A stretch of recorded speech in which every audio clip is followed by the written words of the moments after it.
Alors bonjour, bienvenue au deuxième talk de la journée où nous avons l'honneur d'avoir le regard de Claire Luna qui a été invitée, enfin qui a répondu à un appel à participation, mais on vous passe les détails quand même, et qui nous propose un circuit de parcours suivant une thématique qu'elle a nommée Light Leak dans les deux secteurs qui sont à votre droite et à votre gauche, Process et Insight. Et pour célébrer justement cette proposition thématique, eh bien Claire Luna a été aussi invitée à mener une conversation avec 3 artistes qui montrent leur travail dans différentes galeries dans leur secteur, mais tu expliqueras tout ça. En tout cas, c'est mon plaisir de vous présenter Claire Luna, Aurel K, Mbaye Diop et Farah Khelil. Merci beaucoup d'avoir accepté de faire partie de cet événement. Et je laisse donc la parole à Claire Luna en lui passant le microphone. Merci beaucoup, Johanna. Merci. Bonsoir, non, bonjour à toutes et à tous. Je suis contente d'être là. Vraiment, merci beaucoup à l'équipe Drawing Now. C'était un vrai plaisir. Un super projet, vraiment, que de penser un parcours curatorial. Donc, je ne sais pas si vous avez pu le voir encore ou pas. Mais donc, ça s'appelle Light Leak dans la nuit que nous traversons. J'ai invité 8 artistes. Donc, il y a Aurelka, Stéphane Belzer, représenté par la galerie Jean-Marie Auger, Mbaye Diop, représenté donc par la galerie Célébéyoun, Valentine Gardionnet, représentée par la galerie Très Libre, Arthur Gillet par la galerie S, Farah Khelil ici par Lilia Bensala, Dan Simon par Rodler Jonster Galerie et Géraldine Vilqueux, représentée par la galerie Wagner. Voilà. Donc, ces artistes et ces galeries, en fait, sont répartis, comme disait Johanna, entre les deux secteurs. Alors, le parcours, il se place quelque part, en fait, entre la pensée de Rumi. Rumi, c'est un penseur persan, philosophe, soufi persan du XIIIe siècle, et qui disait une chose qui est c'est par la blessure qu'entre la lumière. Voilà, c'est par la blessure qu'entre la lumière, c'est par la fêlure en fait qu'entre la lumière. Donc ce parcours, il se situe quelque part entre la pensée, cette pensée-là de Rumi, et l'accident technique en photographie.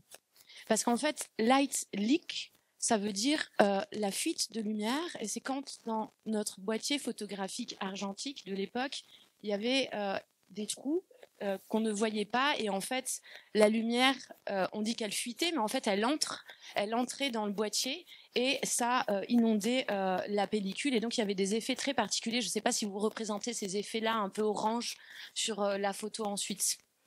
Dans tous les cas, ce parcours se situe à cet endroit-là, quelque part entre la pensée de Rumi et l'accident photographique. Et en fait, il s'agit, véritablement d'une quête de lumière dans le dessin contemporain. Enfin, j'ai pu observer ça en fait dans les travaux que j'ai vus. Et cette lumière, je l'ai plutôt vue dans le travail des artistes comme une forme de résistance qui justement imprègne un peu ce papier de nos luttes. Et c'est un papier qui se contente pas d'être simplement un support en fait. Il réagit à la lumière, il la capte, il l'en joue, à l'image même du procédé photographique.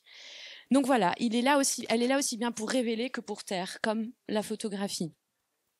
Je vais vous présenter du coup les 3 artistes ici présentes assez brièvement, mais quand même pour vous donner un morceau biographique, j'ai envie de dire. Alors Aurel, toi, tu as un parcours plutôt pluriel, c'est même pas plutôt, c'est complètement pluriel. Hein. Tu es diplômée en métier d'art de l'école Boulle. Tu as étudié l'art lyrique et dramatique en conservatoire, et avant de suivre des études de réalisateur et de décor dans le cinéma. Et c'est à la faveur des confinements que tu décides de te consacrer pleinement en fait à ta pratique plastique. Ton travail, il explore vraiment, alors c'est difficile en une ligne, mais bon, il explore le rapport au sacré, par une interprétation des codes esthétiques chrétiens occidentaux dans lesquels tu as grandi. Donc ça, c'est quelque chose sur lequel on reviendra, mais qui a véritablement marqué ton travail. Ensuite, j'hésite à tous et toutes vous présenter, vous poser. Bon, Farah Relil, toi, tu es diplômée des Beaux-Arts de Tunis. Tu es titulaire d'un doctorat à l'école des arts de la Sorbonne et tu mènes dans ton travail une réflexion critique sur l'héritage culturel, les effets de la culture visuelle dominante et la circulation des images dans les médias. Et ta démarche, c'est, et je reprends plutôt tes mots ici, mais c'est une tentative plastique, théorique et conceptuelle de désidentification. Et pour toi, il s'agit plutôt de défaire l'image dominante et de faire résonner ces multiplicités singulières sans hiérarchisation. Alors pour l'instant, c'est un peu complexe, mais on va revenir avec les œuvres, ce sera plus simple d'accès. Mbaye, toi, tu es né, tu as grandi dans le nord du Sénégal, tu dessines, peins, performes, sculptes, fais des installations et du film, de la vidéo. En 2010, tu as été diplômé de l'École nationale des arts de Dakar. En 2022, tu obtiens un master à la EDE à Genève. Et avant, tu as enseigné les arts plastiques dans la ville de Saint-Louis jusqu'en 2019. Aujourd'hui, tu vis et travailles en Suisse. Je cite, tu es un observateur attentif des scènes urbaines quotidiennes et du paysage architectural sénégalais, autant que des mouvements sociopolitiques contemporains à l'origine des liens qui se redéfinissent entre le continent africain et l'Occident. Voilà, si tu te reconnais. Je vais commencer bon, on oriente un petit peu en fait la présentation du travail quelque part, mais ce sera aussi une opportunité pour le creuser. Je l'oriente au début à partir de ces fils que j'ai tirés, qui sont la photographie et la lumière. Donc Aurel, peut-être que ce serait bien que je mette les œuvres. Il n'y a pas de reflet, vous voyez bien comme ça? Ouais. Ok, alors Aurel, toi tu fais du dessin sur la photo. Donc là, ce que vous voyez, c'est une photo qui a été dessinée, mais tu dis que ton dessin, il commence déjà au moment de prendre la photo. Est-ce que tu pourrais nous expliquer comment tu procèdes et peut-être un tout petit peu avant nous présenter, un peu nous introduire les deux séries qui sont présentes dans le parcours. Et je vais faire défiler un petit peu comme ça. Ça marche. Bonsoir, bonjour, bonsoir. Alors donc, comme ça a été dit par Claire, je travaille le dessin sur photographie. Je vais revenir dessus. Et les deux séries qui sont présentées ici sont les Suersains, point d'interrogation, et les Seuils. Donc ça, ce sont les Seuils, et les Suersains seront peut-être un petit peu plus loin. Donc rapidement, cette série des Suersains, l'idée m'est venue alors que je faisais des recherches sur le Saint-Suaire à l'atelier. Et je me suis rendu compte qu'il y en avait 6 ou 7 dans l'église catholique un peu partout dans le monde, ce que j'ai trouvé assez cocasse. Et à ce moment-là, en fait, j'avais une nappe de l'apéro de la veille juste à côté de moi. Et je me suis dit, bah, dans ce cas-là, ça peut être le 8e, et puis il peut y en avoir un 9e, un 10e, etc. Donc l'idée de cette série, c'est de révéler un peu le sacré dans les différents lieux dans lesquels je vais et qui me tiennent un cœur. Donc j'utilise toujours un tissu du lieu que je photographie. C'est en même temps une sorte de journal intime que j'ai jamais réussi à tenir. Bon, bah, je le fais avec cette série. C'est toujours le même petit format comme les pages d'un carnet.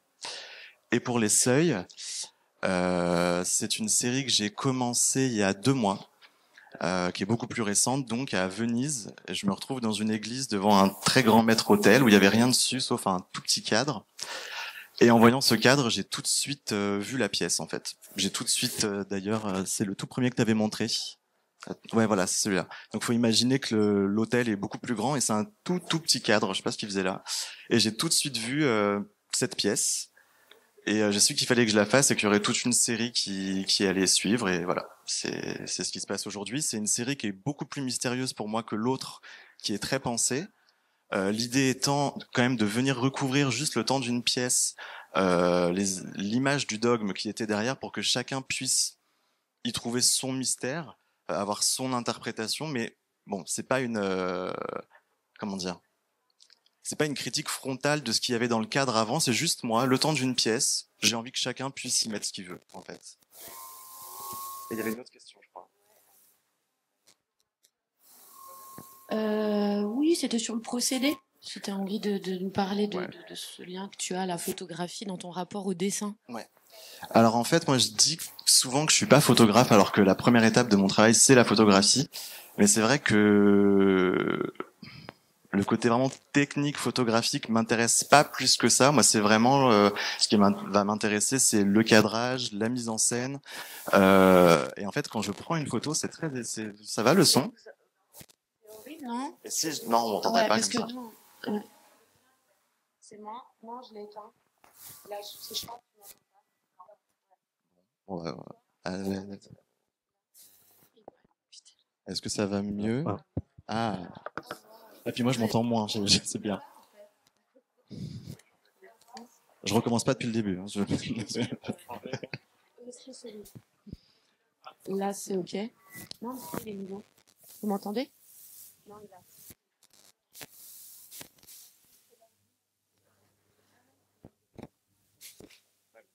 Bon, celui-là fonctionne. J'en étais où? La photographie. Oui, en fait, pour moi, la photographie, c'est vraiment.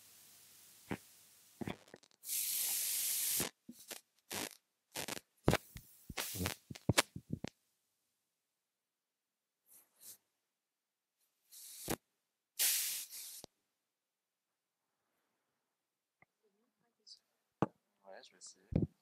Bah. Est-ce que c'est mieux maintenant? Bon, voilà. Et qu'est-ce que je disais? Oui, la première étape. Première étape de mon travail est donc cette photographie. Et dans ma tête, en fait, je suis déjà en train de dessiner quand je prends cette photographie. Je prends cette image parce que je sais ensuite comment je vais mettre mon fusain, comment je vais mettre mon pastel. Donc en réalité, je suis déjà à 100% en train de dessiner au moment où je capture cette image. Voilà, c'était ça ta question? Pardon, j'ai pas encore intégré la dimension technique là. Oui, carrément. Du coup, j'aimerais bien, Baye, qu'on discute aussi de ton. En fait, Baye montre, c'est encore désagréable, non? Ou c'est moi qui entends? Vous entendez bien? C'est très désagréable, non? Bon. En fait, Baye, j'ai décidé de montrer son travail qui est tout frais, non, que tu viens juste de terminer, qui s'appelle Pouce Pouce, et qui est en fait un court métrage d'animation.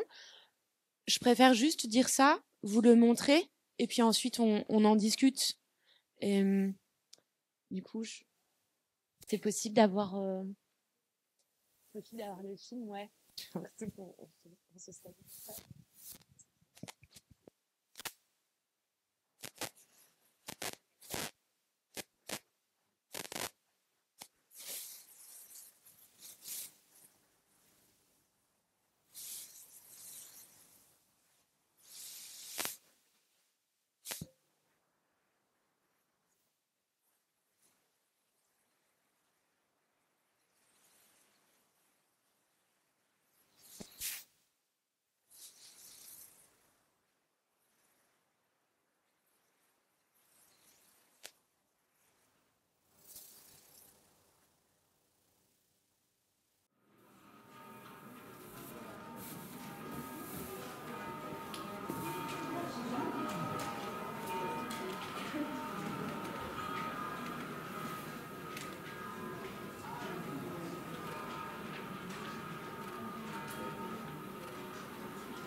Donc voilà, c'était Pouce Pouce de Bye. Bye, est-ce que tu veux nous parler, toujours dans cette optique un peu du rapport entre, du lien entre la photographie et le dessin? En fait, comment ici, l'acte photographique ou la photographie, l'image photographique alimente ton film, en fait? Est-ce que tu peux nous parler du process? Alors, merci beaucoup. Merci à toute l'équipe de Drawing Now pour cette invitation. Merci aussi à la galerie Célébéon d'avoir présenté mon travail dans le cadre de cette foire. Alors, pour revenir un peu sur le film, qui est en quelque sorte le deuxième film d'animation que j'ai réalisé avec cette même technique de transfert d'image à l'acétone.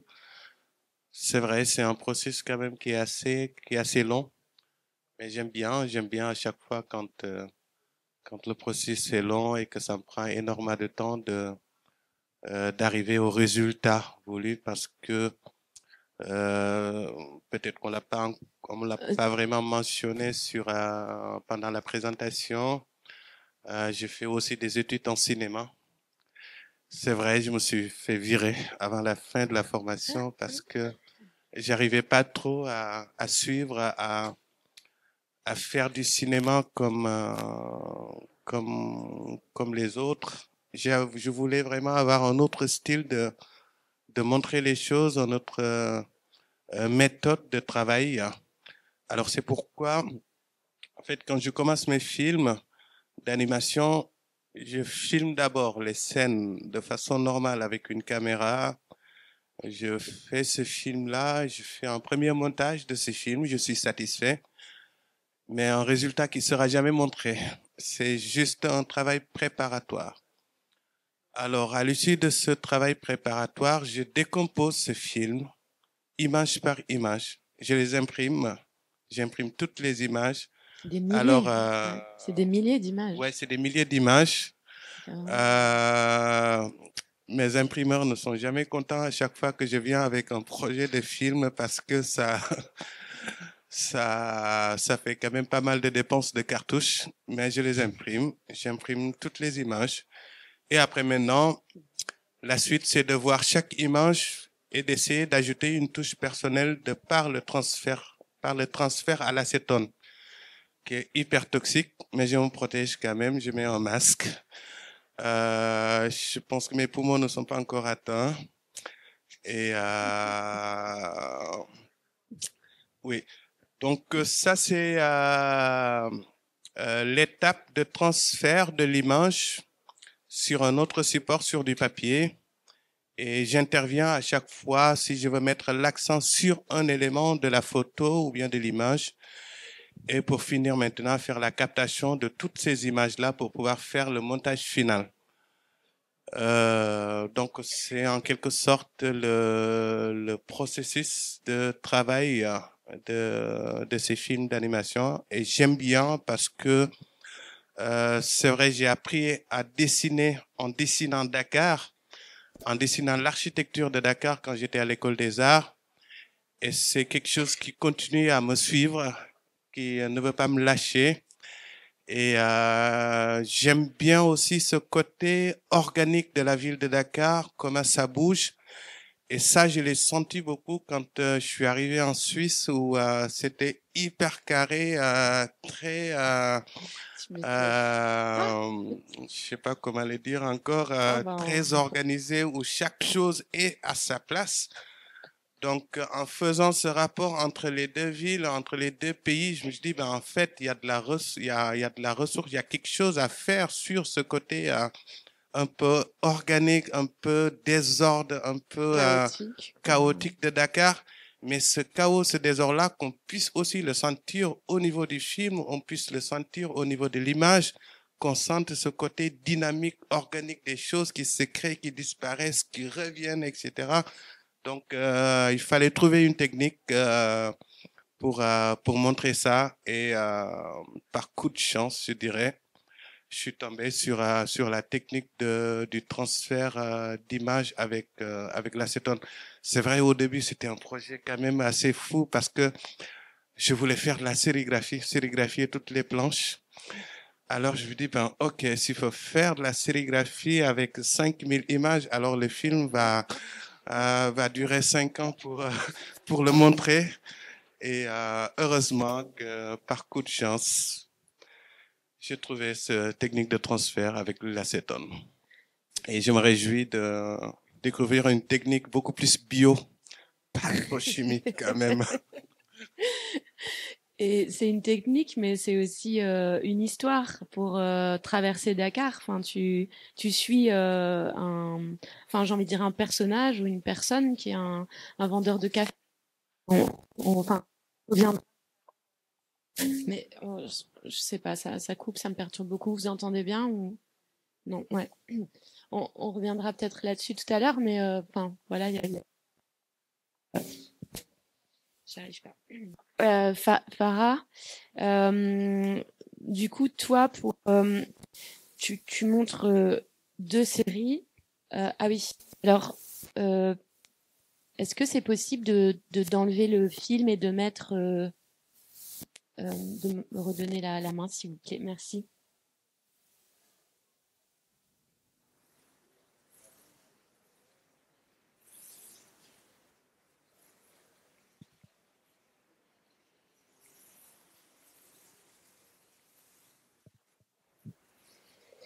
Voilà, donc ça c'est la série Effet de surface de Farah. Donc toi, en fait, ce travail-là, là, on s'en rend pas compte. Il faut aller à la galerie, là, sur le stand, pour voir en fait le dispositif. En fait, Farah projette des. Waouh, ça a l'air de marcher super bien. Farah, toi, tu projettes des diapos, environ 80 diapos. Qui sont les diapositives de ses cours d'histoire de l'art quand elle était aux Beaux-Arts de Tunis.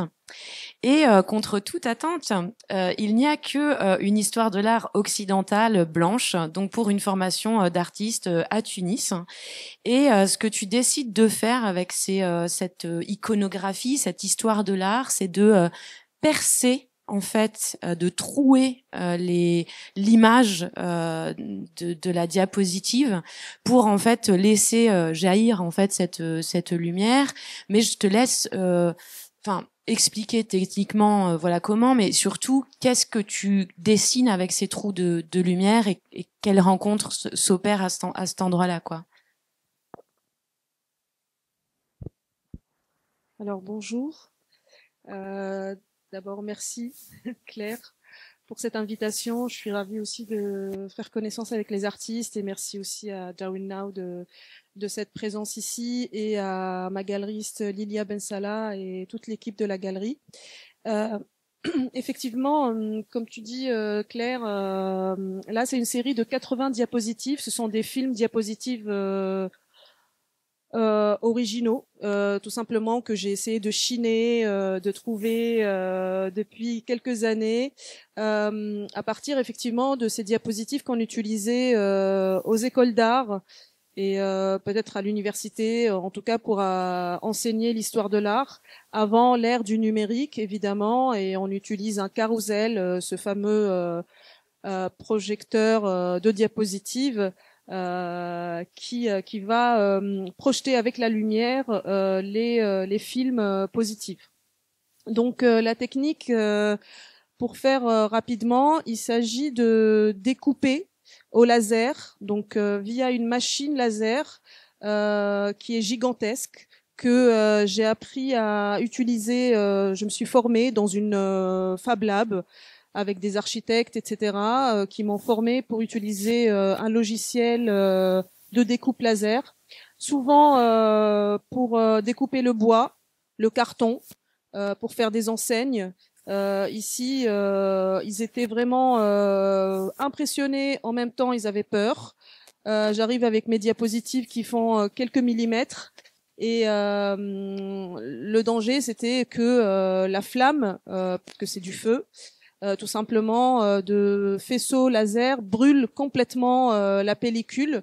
Donc tout le travail de quand même plusieurs mois pour trouver la justesse de pouvoir percer en dessinant ou en écrivant sans détériorer le film diapositive. Donc j'y ai réussi, je suis très contente. Ce que je fais effectivement, donc ces diapositives d'histoire de l'art, ce sont des œuvres, des chefs-d'œuvre que je connais par cœur, que j'ai appris aux Beaux-Arts de Tunis pendant les 6 années de diplôme national d'art plastique. Bien sûr d'histoire de l'art occidental, parce que à l'époque, entre 2000 et 2006, lorsque j'ai fait cette formation aux Beaux-Arts, on n'apprenait aucune autre histoire de l'art, sauf l'art occidental, depuis les grottes de Lascaux jusqu'à Marcel Duchamp et tout ce qui vient après. J'ai pris bien sûr conscience de cette disons curieuse transmission bien plus tard, quand je suis arrivée en France et que j'ai commencé à me balader dans les musées, etc., où j'ai réalisé finalement que ces œuvres, je les ai étudiées, je les connais par cœur, qui sont d'une autre culture, mais qui devient ma culture, qui m'a formée esthétiquement. Eh ben, je les ai jamais vues en vrai. Que mon seul contact avec ces œuvres était à travers la reproduction de celles-ci. Donc tout mon travail s'est basé ensuite à exposer le document qui devient mon réel, mon œuvre d'art et le document, et non plus l'objet esthétique exposé dans un lieu d'exposition.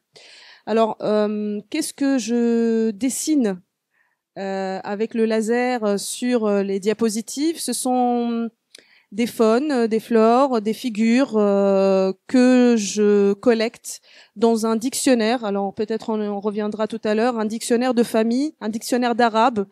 Mon grand-père, qui était prof de lettres arabe et professeur et docteur en théologie à l'université à Tunis à l'époque, me faisait mes devoirs d'arabe avec ce dictionnaire, qui, quelques années plus tard, était complètement mangé par un vivant, un être vivant, mangeur de livres. Et dans ce dictionnaire, on a, comme dans les encyclopédies, comme dans tous les dictionnaires, les figures qui vont nous enseigner la connaissance de tout ce qui habite le monde. Et donc, ce qu'on voit, un oursin, par exemple, ou bien des types d'oiseaux, des fleurs, des arbres, des objets techniques, etc. Voilà.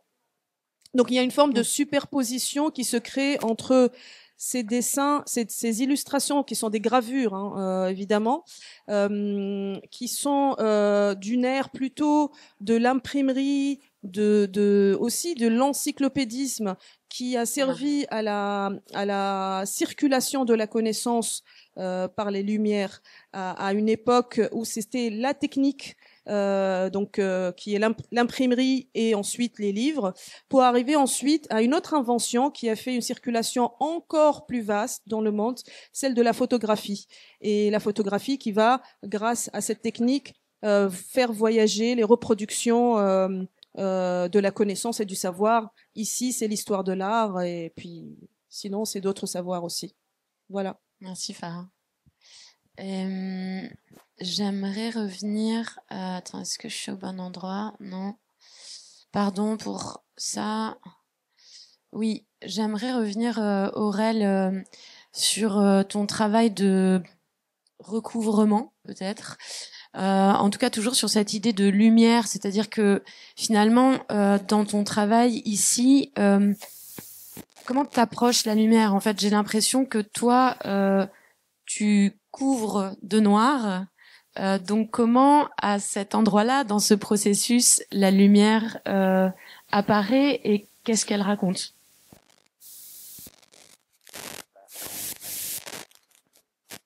Si, ça y est, non, j'ai réussi, c'est le bouton. Moi, parfois, j'ai l'impression que tout simplement, la lumière que j'utilise, c'est le noir. J'utilise le noir pour mettre en lumière. C'est en rajoutant des couches d'ombre que je mets en lumière un élément Euh, et en fait, je vais vous raconter une anecdote qui m'est revenue il y a très peu de temps et j'ai fait genre waouh, peut-être que ça raconte tout mon travail. Quand j'étais à l'aumônerie au collège, on faisait régulièrement ce qu'on appelle des adorations du Saint-Sacrement. Donc dans un ostensoir, je sais pas si tout le monde voit à quoi ça ressemble, une espèce de porte hostie. Donc hostie, c'est l'espèce de pain plat, ok. Et donc c'était de nuit et à force de regarder ce truc-là, mais pendant des heures, je suis rentré dans une espèce de méditation et petit à petit l'espace s'est rempli de noir pour finalement ne plus voir que l'ostensoir. Et c'est comme si le noir m'amenait à l'ostensoir et donc en espèce de point de lumière. Et en fait, voilà, je me demande en fait si tout mon travail inconsciemment ne part pas de ce moment-là de méditation. Je sais pas trop ce que ça raconte, mais je pense que je suis comme un peu peut-être guidé par cette lumière que j'ai vue ce soir-là. Enfin, j'en sais rien. Je ne suis plus croyant. Hein, je suis pas en train de partir dans un truc mystico-bizarre, mais voilà. J'ai cette anecdote qui m'est revenue il y a pas longtemps et je pense que c'est peut-être ça qui, pour l'instant, explique le mieux ce rapport à la lumière en réalité. Ouais, ouais. Et tu Je sais pas fais ce que un... t'en penses. Ouais, ouais, mais est-ce que tu fais un lien plus large avec, je sais pas, la croyance, le sacré, la religion est-ce que tu vois un endroit de rencontre ou de possibilité enfin comme une lumière métaphorique plutôt, tu vois, je sais pas. Est-ce qu'il y a quelque Oui, chose alors, comme ça qui en tout relève de cas, ça? je vois ce que tu veux dire. En tout cas, moi, c'est sûr que quelque part, je dois être en train de chercher métaphoriquement ma lumière dans tout ça. Euh, pour la petite histoire, je viens pas d'une famille particulièrement croyante. C'est à 8 ans, me demandez pas pourquoi, j'ai décidé de me faire baptiser. Donc en fait, je suis rentré volontairement dans cette église. Je suis allé jusqu'à la confirmation. Enfin, j'étais vraiment à fond. Jusqu'au moment où je grandis, je commence à comprendre qu'il y a des choses quand même qui selon moi, déconnent dans l'histoire. Là, je comprends que je suis homosexuel. Je fais, ok, il y a rien qui va. Donc, je me suis complètement séparé de cette église dont j'adorais, par contre, les codes esthétiques, même les rites. Enfin, je veux dire, pour ceux qui savent ce que c'est qu'une messe, c'est quand même Las Vegas, quoi. C'est-à-dire que les gens se lèvent, s'assoient, il y a des robes, et on chante, il y a de l'encens. Enfin, je veux dire, et tout ça, j'aime toujours. Je trouve ça absolument magnifique. Donc, je pense que j'essaye, à travers mon travail, de trouver, oui, ma place, ma lumière dans ce qui, quand même, est devenu très très très très sombre par contre sur bien des aspects pour moi. Hmm, ok. Et toujours sur ce fil-là, ce faisceau lumineux, bye. Toi, dans ton film, quand même, il y a comme une surexposition, quoi. Enfin, alors est-ce que bon, c'est la lumière de Dakar, mais elle dit quoi cette lumière qui presque écrase, voire efface? Qu'est-ce qu'elle efface? Qu'est-ce qu'elle montre en fait? Mais elle a l'air plus d'effacer que de montrer presque. Alors, je sais pas. Est-ce que c'est déjà la lumière de la ville? Et puis aussi cette lumière que tu reformules, enfin sur le papier, voilà, est-ce que elle efface quelque chose ou elle montre et si elle efface quoi? Alors en fait, ce qu'il faut comprendre, c'est que je pense qu'à Dakar, les gens aiment bien être dehors. Donc tout est dehors. Il y a ce contact perpétuel avec la lumière. Alors pourquoi? Parce que du point de vue architectural, l'aménagement dans les maisons ne répondent pas à tous ces soucis de lumière et de confort, ce qui fait effectivement que les gens sont dehors tout le temps parce qu'ils aiment bien la lumière, ils aiment bien je le vois comme ça, cette chaleur, cette effervescence. Donc on vit dehors, même si on a des maisons, même si on a des bâtiments qui sont là.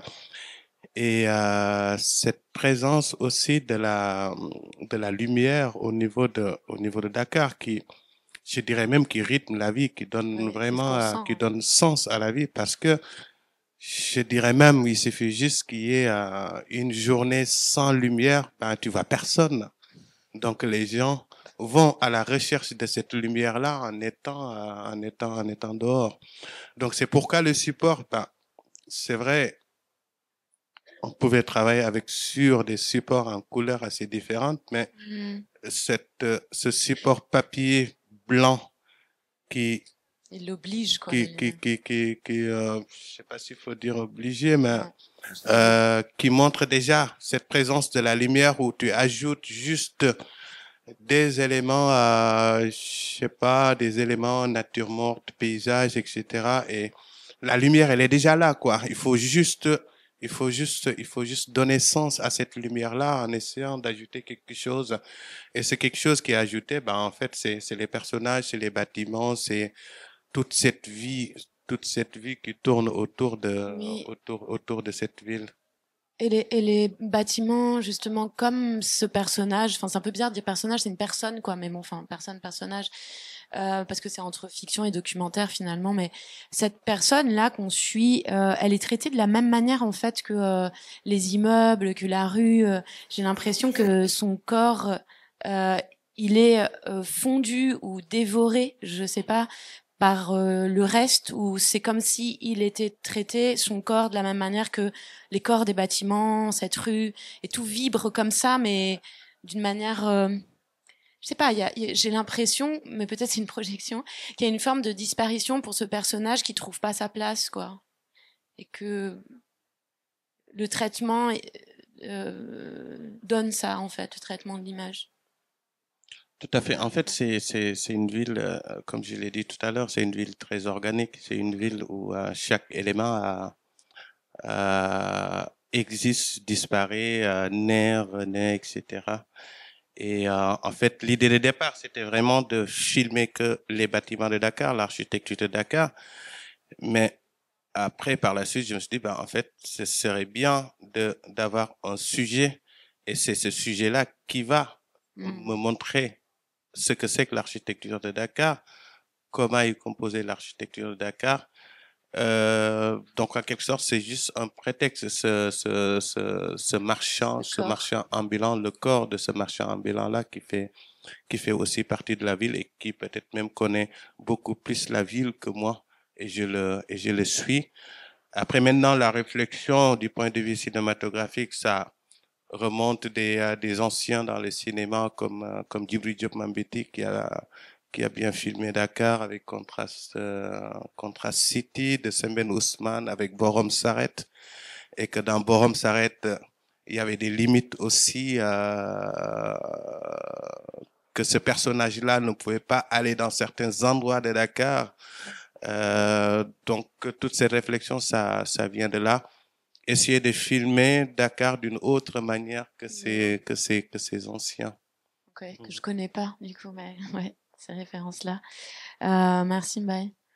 Farah, moi, du coup, pour continuer puis terminer certainement sur la lumière, on va venir sur ta série qui s'appelle Encyclopédisme. Donc qui déjà évoque pas mal de choses, hein. Rien que le titre, ça évoque immédiatement les lumières. Ces penseurs occidentaux qui prétendaient éclairer le monde en imposant un savoir qu'ils croyaient universel. Et ici, le isme, j'ai l'impression, se teinte d'ironie, en fait, en suggérant une autre manière de construire la connaissance et l'histoire. Est-ce que tu veux nous introduire un peu cette série qui s'intitule Encyclopédisme? Oui, en effet, cette série, donc c'est là du coup on est sur le papier, on est plutôt dans un format plus traditionnel, j'ai envie de dire, avec des traçages et des lignes tracées à la main, à l'encre, et quelques illustrations en aquarelle, mais aussi en cyanotype, et du collage, principalement du collage issu de ce fameux dictionnaire de mon grand-père de famille, avec lequel je travaillais mes cours d'arabe. Donc, alors d'abord, avant de revenir sur cette question d'universalisme très bien expliqué par toi, Claire, c'est que déjà, ce qui m'intéresse, c'est ce côté aussi déjà phénoménologique ou phénomène des papiers. Parce que ces découpes de papier, comme je l'ai explicité un petit peu tout à l'heure, ne sont pas coupés par moi-même, mais par donc un insecte bibliophage. Et ça m'intéresse comment ce vivant découpe, fait un travail finalement de dessin. Sans que moi j'en fasse quelque chose, donc il devient un peu l'artiste dans cette histoire. Moi, je ne fais que composer.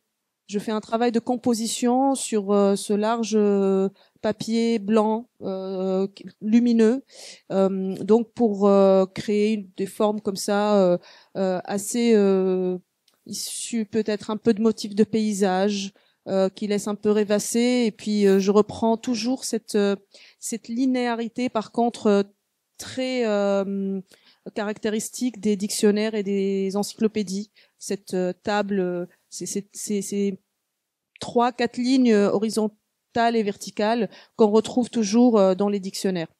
Alors après, encyclopédisme est effectivement ironique, reprend donc cette question d'universalisme, des lumières, de cette circulation des savoirs et d'éclairer d'autres peuples par une vision universelle qui,